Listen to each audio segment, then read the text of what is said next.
Seyerim seni yaşayan ömrümü, bu aşk seni de meni de bakledir.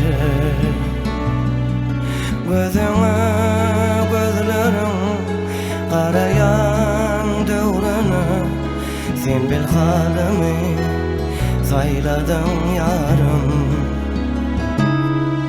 Seyerim seni yaşayan ömrümü, bu aşk beni de meni de bakledir. Gözüne gözlerim karayan dövrünü, sen bil halimi sayladın yarım. Sevdere anansam tomasam kaşam yazım bolasın.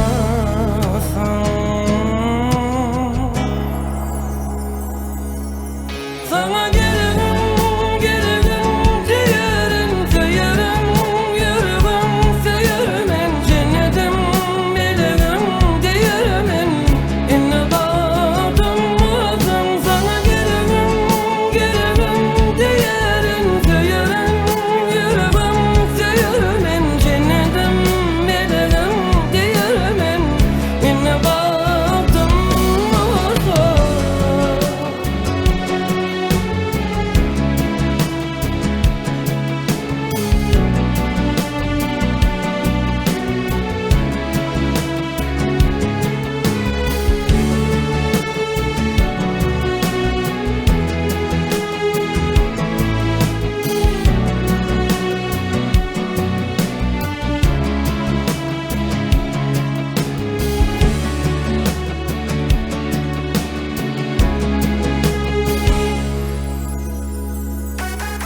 Seyerim seni ömrümün ahırı, bu aşk sana da bana da Allah'tan.